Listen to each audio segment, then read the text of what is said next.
मेरे YouTube channel पर एक नए वीडियो के साथ आप सभी का एक बार फिर स्वागत है। आज के वीडियो में एक एंट्रेंस टेस्ट पर आधारित पेपर के सामान्य अध्ययन के प्रश्नों को हम सॉल्व करेंगे। इस प्रकार के प्रश्न पीएससी, पटवारी, जेल प्रहरी, एसआई, वन रक्षक आदि प्रतियोगी परीक्षाओं में पूछे जाते हैं। तो आज हमें उसी पैटर्न के प्रश्नों को सॉल्व करना है। तो ज़्यादा समय न बर्बाद करते हुए चलिए प्रारंभ करते हैं। तो पहला प्रश्न चालू करते हैं। पहला प्रश्न है, पावर पॉइंट का किस प्रकार का व्यू हर स्लाइड को थंबनेल की तरह दर्शाता है और इसको क्रमबद्ध करने में सहायक होता है। ये पावर पॉइंट से संबंधित क्वेश्चन है, कंप्यूटर से संबंधित। तो सीधा इसके आंसर पे आते हैं। तो इसका सही आंसर है स्लाइड शो। स्लाइड शो के माध्यम से हम क्या करते हैं, हर स्लाइड के थंबनेल की तरह दर्शाते हैं। अगला क्वेश्चन है, काफ़ी इम्पोर्टेंट क्वेश्चन है, अनेक परीक्षाओं में पूछा गया है। एनसीईआरटी की स्थापना किस वर्ष हुई? ये फैक्चुअल क्वेश्चन पूछे जाते हैं, तो आपको इन सब चीज़ों को भी लिख के याद करना है। तो एनसीईआरटी की स्थापना 1961 में हुई। 1961 में एनसीईआरटी बना था। तो ये आपको बिल्कुल रट लेना है, क्योंकि ये परीक्षाओं में बहुत बार पूछा गया है और आने की भी संभावना है। इसके बाद अगला क्वेश्चन देखते हैं, जो कि तीसरा क्वेश्चन है। भारतीय पेटेंट एक्ट किस वर्ष निर्मित हुआ? ये पेटेंट एक्ट में क्या है कि इसमें अलग अलग वस्तुओं को, आपका नया एक्सपेरिमेंट कोई किया है आपने, आपकी कोई रिसर्च है, तो वो पेटेंट हो जाती है। पेटेंट होने के बाद वो फिर आपके नाम से जानी जाएगी। कोई दूसरा व्यक्ति उस फार्मूले का इस्तेमाल नहीं कर सकता। तो ये किस वर्ष भारत में निर्मित हुआ था? भारतीय पेटेंट एक्ट 1970 में भारतीय पेटेंट एक्ट निर्मित हुआ था। इसके बाद अगला क्वेश्चन देखते हैं, चौथा क्वेश्चन। संयुक्त राष्ट्र अंतर्राष्ट्रीय प्रसन्नता दिवस कौन सी तारीख को मनाया जाता है?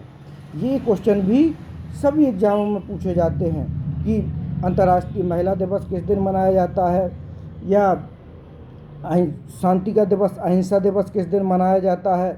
तो इसी तरीके से नेशनल और इंटरनेशनल डे भी, जो महत्वपूर्ण डे हैं, इनके बारे में भी हमें डिटेल से पढ़ना है। तो अभी तो क्वेश्चन आया है, फिर आगे मैं इसके संबंध में भी एक नया वीडियो डालूंगा, जिसमें महत्वपूर्ण जितने भी डे हैं अंतर्राष्ट्रीय और राष्ट्रीय, उन सभी को बता दूंगा। तो आप लोग उससे याद कर लेना। तो अंतर्राष्ट्रीय प्रसन्नता दिवस आएगा आपका 20 मार्च को अंतर्राष्ट्रीय प्रसन्नता दिवस के रूप में मनाया जाता है। अगला क्वेश्चन है, एमपी का क्वेश्चन है, बहुत महत्वपूर्ण क्वेश्चन है, अनेक परीक्षाओं में पूछा भी गया है। पुराणों के अनुसार मध्य प्रदेश की कौन सी नदी भगवान शनि की बहन मानी जाती है? तो भगवान शनि की बहन कौन सी मानी जाती है? मध्य प्रदेश की ऐसी नदी जो भगवान शनि की बहन मानी जाती है, तो वो नदी है ताप्ती नदी। कहाँ से निकलती है ये? बैतूल की मुल्ताई तहसील से निकलती है। ठीक है, ताप्ती नदी, नर्मदा और ताप्ती, ये दोनों एक ही तरीके से बहती हैं। बाकी प्रदेश की सारी नदियाँ विपरीत दिशा में बहती हैं। इसके बाद अगला क्वेश्चन देखते हैं, और इसमें देख लीजिए क्षिप्रा नदी। क्षिप्रा भी महत्वपूर्ण है, क्षिप्रा नदी के बारे में भी जान लीजिए। क्षिप्रा नदी के किनारे कौन सा शहर है? उज्जैन शहर है। और कुंभ का मेला जो है एमपी में, इसी नदी के किनारे लगता है। इस कारण ये नदी भी बहुत महत्वपूर्ण है। लेकिन ये जो क्वेश्चन पूछा गया था, शनि की बहन किसको कहा गया है? भगवान शनि की बहन ताप्ती को कहा गया है। अगला क्वेश्चन है, ये फुल फॉर्म पूछा गया है कि फुल फॉर्म क्या है। तो बीपीएन का पूर्ण रूप क्या है या फुल फॉर्म क्या है? तो बीपीएल का फुल फॉर्म बीपीएन का फुल फॉर्म आ जाएगा वाइल्ड प्राइवेट नेटवर्क। क्या आ जाएगा? Wild private network. तो वाइल्ड प्राइवेट नेटवर्क ये फुल फॉर्म भी पूछे जाते हैं, है ना। लैन का, बैन का, ये कंप्यूटर संबंधित टर्मिनोलॉजी और साइंस टेक्नोलॉजी से संबंधित टर्मिनोलॉजी, तो इसको भी हमें डिटेल में पढ़ना है। मतलब इस पे हमें विशेष तौर से डिटेल में जब वीडियो बनाया जाएगा तो डिटेल में इनको पढ़ना है, क्योंकि ये भी पूछे जाते हैं। अगला देखते हैं ERP। ERP का संक्षेपण क्या है? संक्षेपण का मतलब है कि संक्षेपण, इसका फुल फॉर्म क्या है? तो इसका फुल फॉर्म देख लेते हैं। तो इसका फुल फॉर्म है इंटरप्राइज रिसोर्स प्लानिंग। मतलब इसका सी आंसर आ जाएगा, enterprise resource planning. Enterprise resource planning इसका सी। ERP ये बिल्कुल आपको ध्यान में रखना है, ये फुल फॉर्म अवश्य पूछे जाते हैं। इसके बाद अगला क्वेश्चन है, ये एक बुक पूछी गई है। तो छात्रों, हमें बुक भी जो बड़े बड़े फेमस लोग हैं उनने अगर कोई पुस्तक लिखी है, किसी राजनीति से संबंधित किसी व्यक्ति ने कोई पुस्तक लिखी है, कोई बड़ी रिसर्च से संबंधित कोई पुस्तक लिखी है, या किसी पुस्तक को विशेष सम्मान प्राप्त हुआ है नेशनल इंटरनेशनल लेवल पर, तो उन पुस्तकों को खास तौर से हमें ध्यान रखना है। तो ये पुस्तक देखना है, area of darkness. Area of darkness बड़ी ही फेमस पुस्तक है, और ये पुस्तक है नायपाल की, BS नायपाल की पुस्तक है area of darkness. Area of darkness पुस्तक BS नायपाल की। अगला क्वेश्चन देखते हैं हम। अगला क्वेश्चन है, भारत का प्रथम नाभिकीय अनुसंधान रिएक्टर है। तो नाभिकीय अनुसंधान रिएक्टर भारत का पहला कौन सा है?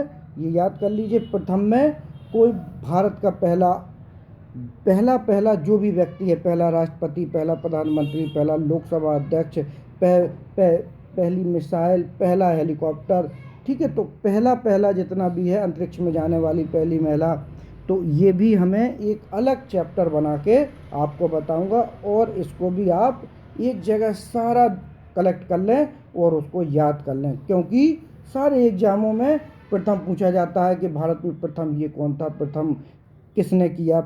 तो इसी तरीके से भारत में प्रथम नाभिकीय अनुसंधान रिएक्टर कौन था? तो प्रथम नाभिकीय अनुसंधान रिएक्टर था भारत का अप्सरा।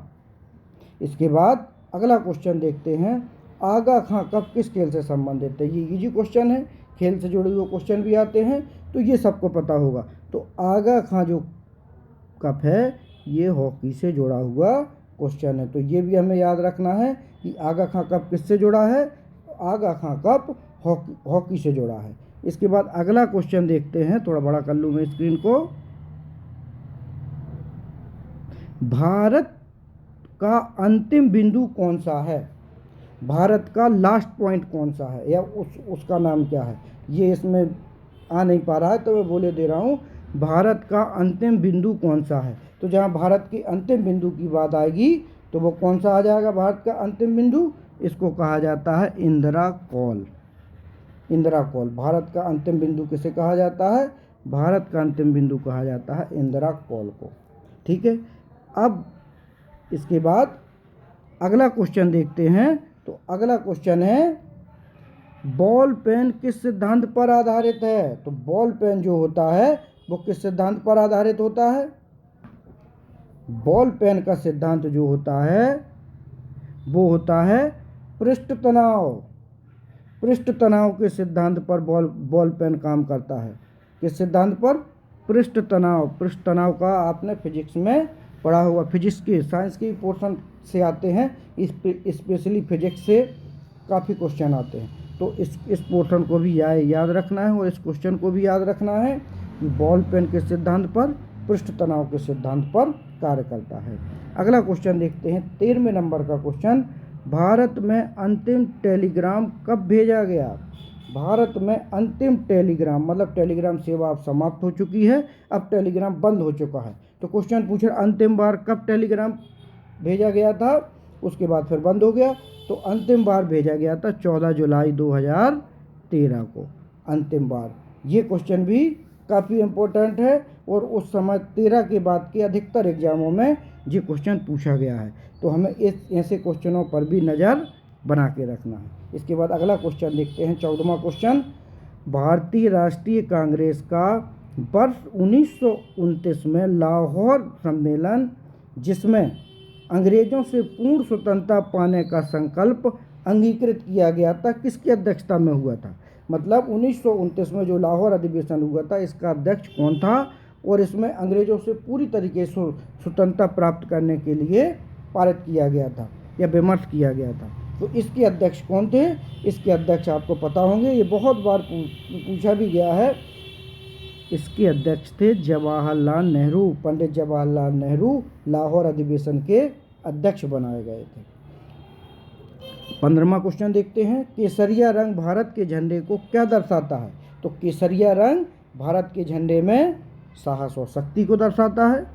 साहस और शक्ति का प्रतीक है हमारे झंडे में केसरिया रंग। किस शैक्षणिक रिपोर्ट के माध्यम से कलकत्ता विश्वविद्यालय अस्तित्व में आया? मतलब किस संस्था की रिपोर्ट थी कि जिस रिपोर्ट के बाद कलकत्ता विश्वविद्यालय स्थापित किया गया था? तो ये रिपोर्ट थी मैकाले महोदय की। मैकाले की शिक्षा नीति भी कहा जाता है। मैकाले की शिक्षा नीति में शोषणकारी शिक्षा नीति माना जाता है, लेकिन न चाहते हुए भी भारत में लंबे समय तक और वर्तमान में भी उसके कुछ अंश नजर आ सकते हैं। तो मैकाले की शिक्षा नीति के आधार पर या मैकाले की रिपोर्ट के आधार पर कलकत्ता विश्वविद्यालय क्या हुआ था? अस्तित्व में आया था। अगला क्वेश्चन देखते हैं, 17वां क्वेश्चन, आलमी तबलीगी इज्तिमा का आयोजन मध्य प्रदेश के किस जिले में होता है? ये क्वेश्चन बहुत बार आया। आलमी तबलीगी इज्तिमा जो मुस्लिम समाज का होता है, इसमें खाड़ी के देशों के अनेक लोग आते हैं व्यापार के लिए और वो अपना रिलीजियस लेक्चर्स देते हैं और एक दूसरे से गेट टुगेदर करते हैं। तो ये कहाँ होता है? ये भोपाल शहर में होता है। भोपाल में इसमें लाखों की तादाद में मुस्लिम समाज के लोग आते हैं और इस आयोजन को संपन्न। अगला क्वेश्चन है, मध्य प्रदेश के किस जिले में सबसे कम मेले लगते हैं? सबसे कम मेलों का क्वेश्चन है, ये बड़ा ध्यान देने का है कि सबसे कम मेले कहाँ लगते हैं? तो सबसे कम मेले लगते हैं होशंगाबाद जिले में। होशंगाबाद जिले में सबसे कम मेले लगते हैं। ये याद रखिए कि होशंगाबाद ऐसा ज़िला है जहाँ सबसे कम मेले लगते हैं। अगला क्वेश्चन, मध्य प्रदेश में कितने आकाशवाणी केंद्र हैं? तो मध्य प्रदेश में कितने आकाशवाणी केंद्र हैं? मध्य प्रदेश में 26 आकाशवाणी केंद्र। इसके हिसाब से 26 आकाशवाणी केंद्र इसमें सही आंसर होगा। इसके बाद अगला क्वेश्चन देखते हैं, मालवा उत्सव का आयोजन कब से प्रारंभ हुआ? मालवा में जो मालवा उत्सव होता है, ये प्रारंभ कब से हुआ? तो मालवा उत्सव का प्रारंभ 1991 से हुआ था। ये भी बड़ा इंपॉर्टेंट क्वेश्चन है। इस पेपर के ज़्यादातर क्वेश्चन जीएस के अच्छे क्वेश्चन हैं। 1991 से मालवा उत्सव का प्रारंभ हुआ था। अगला क्वेश्चन देखते हैं, असरफी महल और नीलकंठ महल कहाँ स्थित है? असरफी महल और नीलकंठ महल ये आप लोगों को पता होगा। असरफी महल और नीलकंठ महल आ जाएगा मांडू में। मांडू इधर दिख नहीं रहा है, मांडू में है ये। तो मांडू में असरफी महल, नीलकंठ महल, ये दोनों मांडू में स्थित हैं। इसके बाद अगला क्वेश्चन देखते हैं, ये एमपी से संबंधित क्वेश्चन है। मध्य प्रदेश के किस पठार को नदियों का मायका कहा जाता है? तो नदियों का मायका किस पठार को कहा जाता है? तो नदियों का मायका कहा जाता है मध्य भारत के पठार को। मध्य भारत का पठार जो है उसको नदियों का मायका कहा जाता है, मध्य भारत का पठार। ठीक है, ये महत्वपूर्ण है, इसको याद रखने की आवश्यकता है। अगला क्वेश्चन देखते हैं, बघेलखंड का पठार मध्य प्रदेश के किस भाग में स्थित है? तो बघेलखंड का जो पठार है वो मध्य प्रदेश के किस भाग में स्थित है? तो ये उत्तर पूरब में स्थित है। बघेलखंड का पठार उत्तर, जब आप मैप देखेंगे तो वहाँ स्पष्ट नज़र आ जाएगा आपको कि उत्तर पूर्व में बघेलखंड का पठार स्थित है। इसके बाद अगला 25वां क्वेश्चन देखते हैं, निम्नलिखित जिलों में से कौन मिर्च का सबसे बड़ा उत्पादक जिला है? तो मिर्च का सबसे बड़ा उत्पादक जिला मध्य प्रदेश में बताना है। तो मध्य प्रदेश में मिर्च सबसे ज़्यादा कहाँ होती है? खरगोन में होती है। खरगोन जिला एक ऐसा है जहाँ मिर्च के उत्पादन में सबसे बड़ा जिला है, सबसे ज़्यादा मिर्च यहाँ होती है। अगला क्वेश्चन और लास्ट क्वेश्चन है जी जीएस का। देखिए, निम्नलिखित में से कौन सी मध्य प्रदेश की एक प्रसिद्ध मुर्गी की नस्ल है? तो मुर्गी की नस्ल मध्य प्रदेश की जो बड़ी फेमस है, और ये क्वेश्चन कितने एग्जामों में आया है, तो इसको तो आप बिल्कुल रट लीजिए। ये कड़कनाथ है। कड़कनाथ मुर्गी की एक प्रजाति है और ये बहुत बार आया हुआ क्वेश्चन है, मतलब फिक्स क्वेश्चन है। एमपी के एग्जाम में मान लीजिए इसको गोद ले लिया क्वेश्चन है, इसको बहुत बार पूछा गया है। कड़कनाथ क्या है, कड़कनाथ किसकी नस्ल है, या मध्य प्रदेश में मुर्गी की कौन सी सबसे प्रसिद्ध नस्ल है, या जनजातीय समाज में कौन सी ऐसी मुर्गी की प्रजाति है जो पाई जाती है। तो ये जनजातीय समाज के लोग पाए जाते हैं और बड़ी ही फेमस नस्ल है। इस तरीके से छात्रों, ये आपके इस पेपर में आए हुए 26 क्वेश्चन सॉल्व हो गए हैं, और मैं आशा करता हूं कि इनके आंसर आपको मिल गए। तो इन आंसरों को भी ध्यान रखेंगे, और इससे रिलेटेड जो टॉपिक हैं, एक्चुअल में इसको एक टॉपिक बना के याद करने की आवश्यकता है। कि मान लीजिए कि मुर्गे की प्रजातियां आई हैं, कड़कनाथ के बारे में आया है, तो हमें एमपी में जितनी भी गाय की प्रजातियां हैं, भैंस की प्रजातियां हैं, मुर्गों की अन्य प्रजातियां हैं, इन सब प्रजातियों को भी पढ़ लेना है। हो सकता है अगले कोई एग्जाम में मुर्गे की न पूछ के गाय की कोई प्रजाति पूछ ले। तो इस तरीके से हमें तैयारी करना है। जैसे इस क्वेश्चन में पूछा मध्य प्रदेश में मिर्ची का सबसे ज़्यादा उत्पादन कहाँ होता है, तो हमने बता दिया खरगोन में। तो इस तरीके से अब हमें क्या नोट करना है मध्य प्रदेश में, कि सबसे ज़्यादा उत्पादन किस जिले में किस वस्तु का होता है। इससे क्या होगा कि अगली बार हो सकता है किसी और चीज़ के बारे में पूछे, तो हमारा क्वेश्चन गलत नहीं होना चाहिए। तो इस तरीके से तैयारी एक योजनाबद्ध तरीके से की जाती है। तो दोस्तों, चैनल को लाइक करें, सब्सक्राइब करें, और इसके बाद कोई एक नया वीडियो बनाया जाएगा सामान्य अध्ययन का, और उसमें अन्य क्वेश्चन होंगे। धन्यवाद।